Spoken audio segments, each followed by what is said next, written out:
Assalamualaikum warahmatullahi wabarakatuh. Perkenalkan, nama saya Ahmad Umaidi, NPM 23126019. Pada kesempatan kali ini, saya akan membahas tentang zakat tumbuh-tumbuhan berdasarkan kitab Sabilal Muhtadin.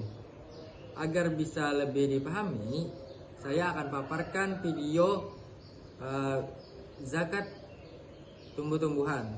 Jadi, mari kita tonton bersama-sama. Halo semuanya, selamat datang di penjelasan materi kita kali ini. Pernah kepikiran gak sih gimana aturan hukum Islam klasik yang usianya udah ratusan tahun bisa kasih solusi pas banget buat dilema petani modern yang pakai teknologi canggih? Hari ini kita bakal bahas tuntas gimana prinsip dari kitab Sabilal Muhtadin, karya Syekh Muhammad Arsyad Al-Banjari, ternyata masih sangat relevan dan ngasih rasa keadilan buat sistem agrikultur berbiaya mahal zaman sekarang. Yuk, kita mulai. Oke, biar gak lama-lama, ini alur bahasan kita hari ini. Kita mulai dari aturan dasar, lalu membandingkan pandangan berbagai mazhab, melihat perlindungan untuk petani kecil, ngebahas langkah irigasi berbayar, simulasi otomatisnya, dan terakhir soal zakat perdagangan buat hasil bumi. Kita bedah satu persatu ya. Masuk ke bagian pertama, aturan dasar. Ini fondasinya teman-teman. Kita lihat dulu gimana Syekh Muhammad Arsyad Al-Banjari meletakkan dasar dari konsep zakat pertanian ini. Jadi gini, poin krusialnya. Nggak semua tanaman di kebun Anda itu kena kewajiban zakat ini loh. Konsep zakat tumbuh-tumbuhan di Sabilal Muhtadin tuh spesifik banget. Targetnya cuma makanan pokok yang bisa disimpan dalam waktu lama dan jadi sumber kehidupan utama masyarakat banyak, kayak padi atau gandum. Kalau Anda cuma nanam sayur segar di pekarangan rumah buat dimakan sendiri, itu aman, di luar kategori ini. Pembatasan inilah langkah penting buat ngejaga keseimbangan ekonomi. Nah, coba perhatikan angka 653 kg ini.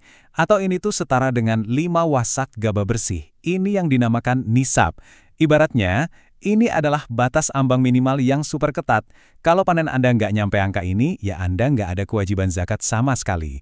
Dan yang bikin zakat pertanian ini unik, Anda nggak perlu nunggu setahun alias haul. Begitu Anda panen dan angkanya tembus 653 kilo, kewajiban zakatnya langsung jatuh saat itu juga.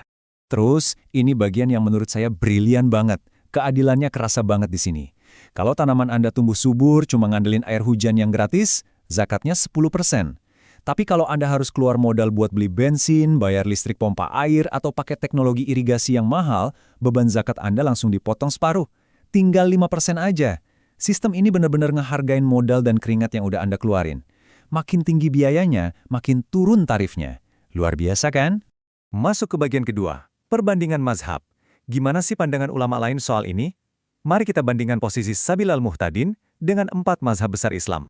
Sabilal Muhtadin itu ngambil pendekatan yang sangat tertarget dan ngelindungin petani banget.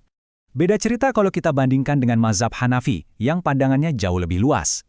Kalau menurut mazhab Hanafi, asalkan tanaman itu punya nilai ekonomi, bahkan sayur segar sekalipun, wajib kena zakat dengan tarif 10%. Dan uniknya lagi, mereka nggak pakai batas minimal alias nisab.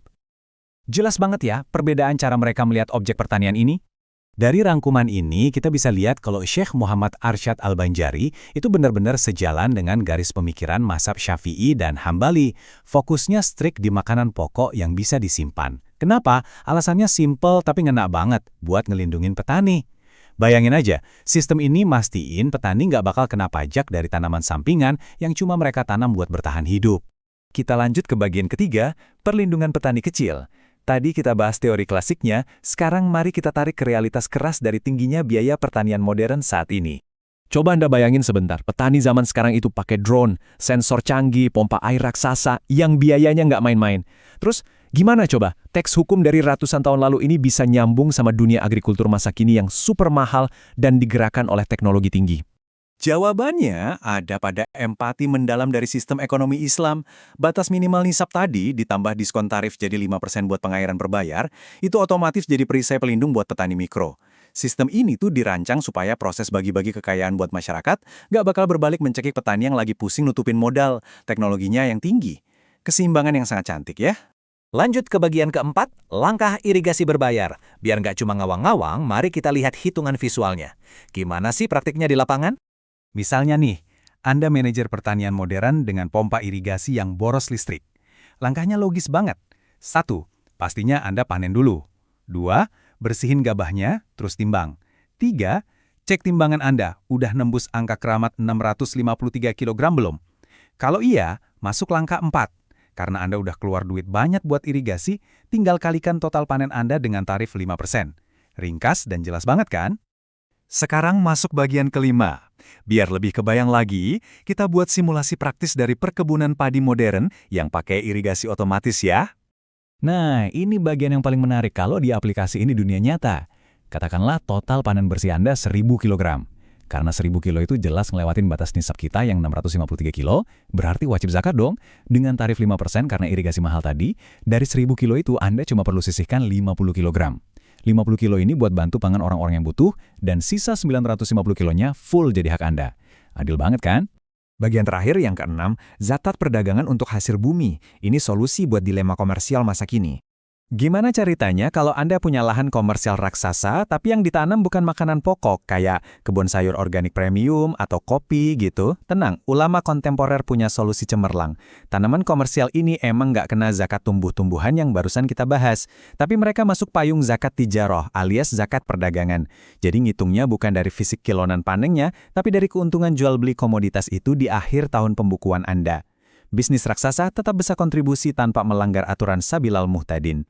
Pada akhirnya, ini semua nyisain satu pertanyaan mendalam buat kita. Coba deh direnungin, apa orientasi pertanian Anda sekarang? Fokus bikin makanan pokok buat masyarakat luas, atau nyari profit buat muterin modal dagang? Karena jawaban Anda bakal nentuin dengan presisi jalur zakat mana yang paling pas buat Anda. Luar biasa ya, gimana kerangka mikir dari masa lalu masih sangat relevan ngebimbing kita hari ini.